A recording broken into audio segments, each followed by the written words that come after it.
오늘은 신명기 31장 23절 한 절 말씀만 같이 나누도록 하겠습니다. 신명기 31장 23절 말씀 한 절인데 같이 읽겠습니다. 시작.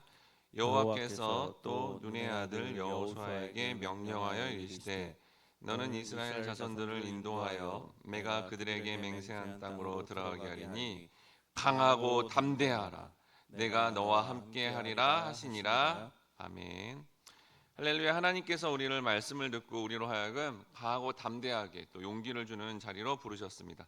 오늘은 강하고 담대하라라는 제목으로 하나님의 말씀을 나눌 때 삶 속에 혹 두려움과 불안이 있을지라도 이 말씀을 통해 용기를 내어 힘차게 살아가시기를 바랍니다. 그럼 우리가 구체적으로 강하고 담대하게 살아가려면 어떻게 해야 할까요? 방금 읽은 신명기 31장 23절에 보니까 내가 그들에게 맹세한 땅으로 들어가게 하리니 강하고 담대하라 라고 되어 있습니다. 즉 약속의 땅인 가나안 정복의 주역으로 부름받은 여호수아가 굉장히 모세의 뒤를 이어서 나가야 되니까 두려웠는데 그 과정 가운데서 가장 먼저 하나님이 권면한 내용이 강하고 담대하라라는 말씀이었다는 겁니다. 하나님이 지금 여호수아에게 권면하는 내용이 이 가나안 땅 정복을 위한 전쟁을 앞둔 그에게 절대적으로 요구되는 자세가 뭐였냐면 강하고 담대함이었다라는 겁니다.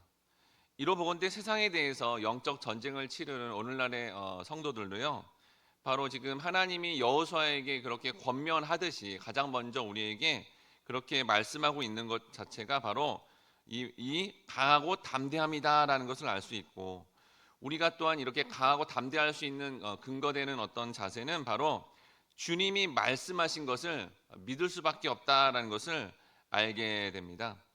그럼 여러분, 하나님이 왜 여호수아에게 강하고 담대하라라는 명령을 이렇게 강력하게 주실까요? 바로 그 말씀에 보면 맹세한 땅으로 들어가게 하리니라고 되어 있다는 겁니다. 즉 우리가 강하고 담대해야 되는 이유가 뭐냐면 모세를 이어서 여호수아의 사명이 다른 데 있지 않고 그의 조상인 아브라함으로부터 지속되어 온 언약의 성취인 가나안 땅을 기업으로 삼는 거에 근거하고 있다는 겁니다. 그럼 여러분, 강하고 담대하는 것과 이 땅과는 무슨 연관성이 있고 어떤 의미가 있을까요? 창세기 13장 15절에 보니까 보이는 땅을 내가 너와 내 자손에게 주리니 영원히 이르리라 라고 하나님이 이스라엘의 조상인 아브라함에게 그 보이신 땅에 대해서 이렇게 말씀하고 있다는 겁니다. 여러분, 땅이 주어졌어요. 그런데 그 땅이 어떻게 주어지냐면 영원히 이르게 된다는 거예요. 여러분, 영원히 이르게 되는 땅은 뭐죠? 그냥 땅이 아니라 영원히. 여러분, 어떤 부동산을 우리가 취득하는데 영원히 소유할 수 있나요? 안 되잖아요. 영원히 소유되는 그 땅은 뭡니까? 바로 영원한 땅인 천국을 의미한다라는 겁니다. 왜 이렇게 해석해야 될까요? 이 아브라함에게 약속할 때 내 자손에게 주리니라고 합니다. 1차적으로는 자손이 누구죠? 이삭입니다. 그런데 여러분, 여기 이 자손이라는 단어가 어제도 제가 설명했는데요. 이 자손이라는 단어가 사실은 원어적으로는 씨입니다. 씨. 네. 근데 이 씨가 제라라고 부르는데 이거는 성경 전체에서 예수님을 의미합니다. 아브라함의 자손 예수 그리스도라 마태복음 1장 1절에 있잖아요. 바로 예수님을 의미한다는 거죠. 즉 하나님의 아들이며 그 씨인 예수 그리스도를 통해 우리에게 어떤 땅이 주어져? 영원한 땅인 천국이 주어진다라는 겁니다. 즉 성도가 이 땅을 살아가는데 마음을 강하고 담대할 수 있는 근거는 이 땅에 어떤 내가 권세가 있거나 돈이 많거나 힘이 세서가 아니라 바로 그 땅, 약속하신 땅, 천국을 확정했기 때문에 나는 이후에 천국 가기 때문에 이 땅 가운데 어떻게 해요? 강하고 담대하게 살아갈 수 있다라는 겁니다. 이 땅에 살아갈 때 사실은 우리는 날마다 두렵고 떨립니다. 네, 점점 어른이 되고 힘이 없어지고 또 지혜도 떨어지는 이런 삶을 살다 보면 두렵고 떨리는 게 우리의 현실이에요. 하지만 살아계신 하나님과 함께하며 그 천국이 우리에게 주어졌다는 것을 믿게 된다면 우리는 어떤 상황에서도 강하고 담대하게 살아갈 수 있다라는 겁니다. 즉 우리가 주님과 영원히 함께하는 천국의 소망을 가지고 살아갈 때 실제의 삶에 강하고 담대하게 살아갈 수 있다라는 겁니다. 신명기의 이 말씀은 이후에 여호수아에서도 더 강조하면서 말씀합니다. 여호수아 1장 7절 말씀인데요. 여기도 강하고 담대하라는 말씀이 나오는데 한번 같이 읽어보도록 하겠습니다. 시작. 오직 강하고 극히 담대하여 나의 종 모세가 내게 명령한 그 율법을 다 지켜 행하고 우로나 좌로나 치우치지 말라. 그리하면 어디로 가든지 형통하리니. 방금 우리가 다루었던 여러분 신명기 30장에서는 여호수아가 강하고 담대한 마음을 가져야 되는 이유가 가나안 땅인 천국을 얻기 위한 목적이라고 그렇게 얘기했죠. 근데 여기 여호수아 여러분 1장 7절에 보면 강하고 담대함이 어디하고 연관되어 있냐면요, 바로 하나님의 말씀을 지키기 위한 목적과 연관되어 있다라는 겁니다. 즉 여러분 우리가 말씀을 지키는 영역에 있어서 강하고 담대함이 필요하다라는 거예요. 그런데 만약에 그렇게 그 말씀을 지키는 데 있어서 강하고 담대하게 반응을 하면 거기 보면 1장 7절의 마지막에 결과가 어떻게 되어 있냐면 형통하다라고 되어 있어요. 여러분. 여기서 말하는 여러분 형통이라는 단어는 바로 지혜롭게 행동하다라는 뜻입니다. 즉 하나님의 말씀을 그 마음에 두고 하나님의 시각으로 바라보는 자는 형통함을 얻게 되는데 이 형통을 경험한 자가 바로 강하고 담대하게 살아가게 된다는 겁니다. 그럼 여러분 말씀을 통해 우리가 어떻게 해야 강하고 담대하게 살아가서 형통한 삶이 될까요? 여호수아 1장 8절에 보니까 이 율법책을 내 입에서 떠나지 말게 하며 주야로 그것을 묵상하여 그 안에 기록한 대로 다 지켜 행하라. 그리하면 내 길이 평탄하게 될 것이며 내가 형통하리라. 여러분 이 1장 8절 말씀을 문자로 보십시오. 우리가 하나님의 말씀을 다 지켜야 되는 것처럼 보이잖아요. 그렇죠? 근데 원어에 보면 이게 주어가 우리가 아니라요.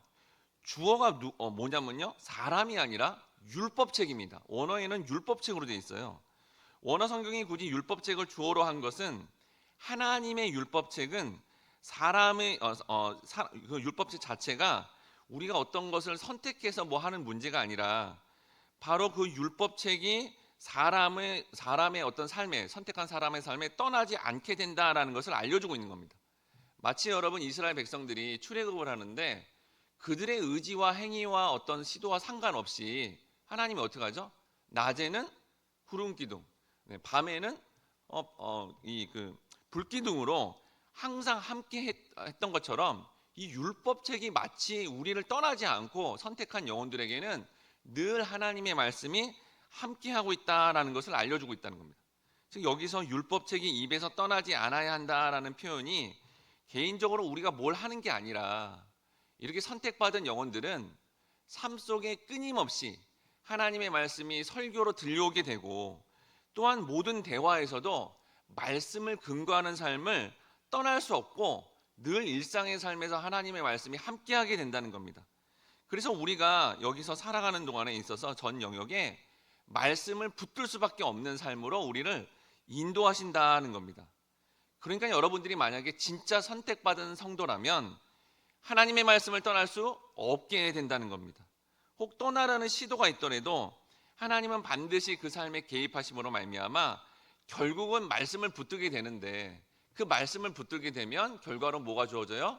강하고 담대한 삶이 우리에게 주어지게 된다라는 겁니다.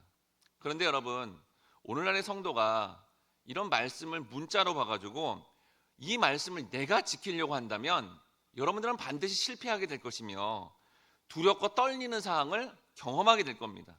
하지만 이 주신 말씀이 주의 영이신 성령께서 나와 함께 하심으로 말미암아 그 말씀을 지킬 수밖에 없게 우리의 삶을 인도하신다는 이 말씀을 믿어버리면 주님의 때에 여러분들은 삶 가운데 강하고 담대하게 살아갈 수 있다라는 겁니다.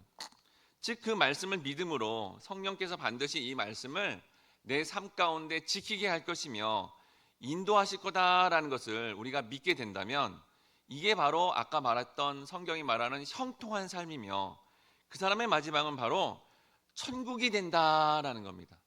그래서 이후에 이제 이 여호수아의 1장 9절에서 다음과 같이 강조합니다. 내가 내게 명령한 것이 아니냐 강하고 담대하라 두려워하지 말며 놀라지 말라 내가 어디를 가든지 내 하나님 여호와가 너와 함께 하느니라 하시니라.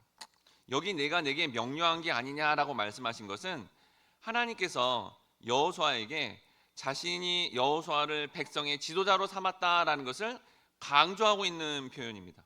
즉 하나님은 여호수아를 이스라엘 백성을 위해 여호수아가 어떤 시도를 내서 지도자가 된 게 아니라 지도자로 이미 삼으셨고 그에게 백성을 이끌어서 약속의 땅으로 들어갈 수밖에 없게끔 그의 삶을 어떻게 해요? 인도하시고 책임져 주시겠다라는 겁니다. 바로 그러한 책임을 주권적으로 맡기셨을 뿐만 아니라 책임도 완수할 수 있는 분이 바로 하나님이시다라는 것을 이것을 믿게 되면 우리도 오늘날의 성도가 내게 주어진 삶의 모든 것들의 책임들이 하나님께서 다 이루시겠다라는 것을 믿음으로 말미암아 그 이루어지는 것을 경험하게 된다는 겁니다. 즉 우리가 말씀을 다 지켜야 된다고 하나님이 강조하는 것 같지만 결국은 하나님이 이루신다는 거예요. 그런데 이거를 문자적으로 내가 지켜야 된다라고 그렇게 생각해서 열심히 지키게 되면 반드시 두렵고 떨리는 상황이 생기게 된다라는 겁니다. 몇 년 전에 천주교 신자를 만나서 제가 이렇게 물어봤습니다. 직접. 그럼 선생님은 그 천주교 교리에 입각해서 이렇게 정말 이후에 구원받는 좀 천국 가는 거 어느 정도 확신을 갖고 있습니까? 라고 물었어요. 그때 그분이 저한테 그랬어요. 한 70% 확신을 갖고 산대요. 그럼 여러분 어떻게 되는 거죠? 30% 지옥 갈 두려움을 갖고 사는 겁니다. 천주교를 비롯해서 다른 종교들은 자신이 뭔가 지켜내야 되거든요. 그러면 늘 불안하죠. 늘 그게 두려운 거예요. 그걸 못 지킴으로 말미암아 나는 열심히 해도 어떤 인간이 여러분 어떤 열심을 다하는데 100% 다 지킬 수 있겠습니까? 못 지키잖아요. 그러니까 늘 두렵고 떨리는 상황으로 살 수밖에 없다는 겁니다. 그런데 하나님이 이 말씀을 통해 비슷하게 말씀하는 것 같지만 결국 하나님이 모든 것을 다 지킬 수밖에 없게끔 우리의 삶을 인도하시고 책임지신다는 이 성경의 말씀을 우리가 믿음으로 말미암아 우리는 현실에서 두렵고 떨리며 두려움에서 벗어나 강하고 담대하게 살아갈 수 있다라는 겁니다. 그러면 여러분 성경 전체에서 우리가 어떤 말씀들을 이렇게 믿게 되면 우리의 삶 가운데 근원적인 두려움에서 벗어나 강하고 담대하게 살아갈 수 있을까요? 그러면 아주 중요한 말씀입니다. 로마서 11장 35절에서 36절 말씀인데 이게 왜 중요하냐면요. 저희 서한교회가 장로교 합동 측에 속해 있거든요. 장로교 합동 측이 개혁주의라고 해서 이 교단의 근거 말씀이 이 말씀이에요. 그러니까 이 말씀을 여러분 다 알아야 됩니다. 로마서 11장 35절에서 36절 말씀 같이 한번 읽어보도록 하겠습니다. 시작. 누가 주께 먼저 드려서 갚으심을 받겠느냐. 이는 만물이 주에게서 나오고 주로 말미암고 주에게로 돌아감이라. 그에게 영광이 세세 있을지어다.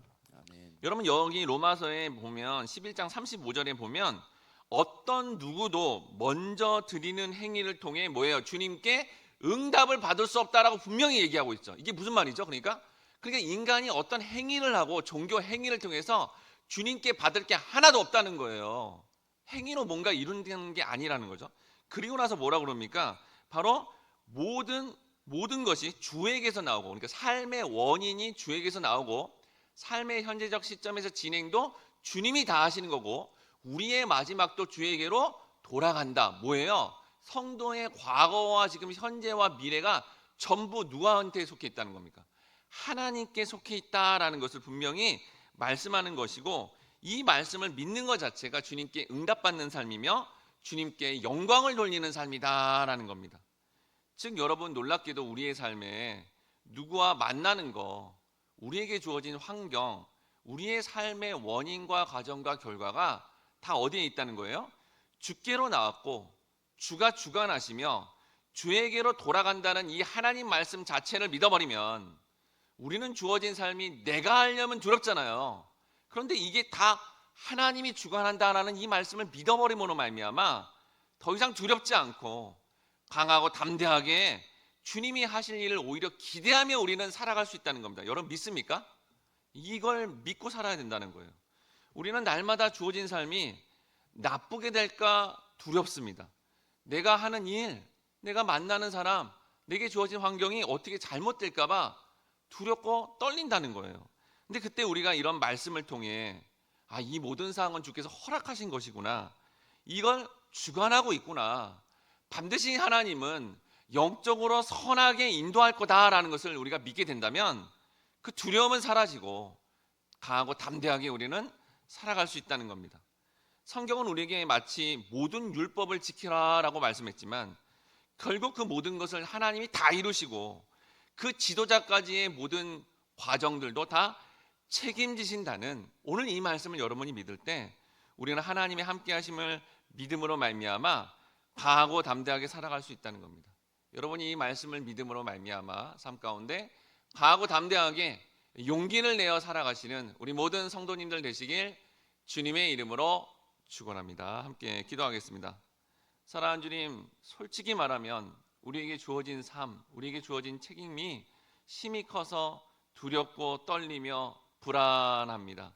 하지만 그럴 때마다 하나님의 말씀은 우리가 하는 게 아니라 하나님께서 하신다는 이 말씀을 믿음으로 말미암아 우리의 삶의 과거도 지금 현재도 미래도 다 주님이 영적으로 선하게 주관한다는 것을 믿음으로 말미암아 어떤 상황에서도 두렵지 아니하며 강하고 담대하게 살아갈 수 있는 우리 모든 성도님들의 삶이 될 수 있도록 함께 하시며 인도해 주옵소서. 우리의 삶을 선하게 그렇게 인도하실 것을 믿고 감사드리며 예수님의 이름으로 기도드립니다. 아멘. 다음에 기도 제목을 놓고 기도하겠습니다. 주여, 우리가 주의 약속의 말씀을 끝까지 믿음으로 천국을 확신하여 삶의 모든 두려움에서 벗어나 강하고 담대하게 살아가여 성경이 말씀하는 형통한 삶을 누리게 도와주옵소서.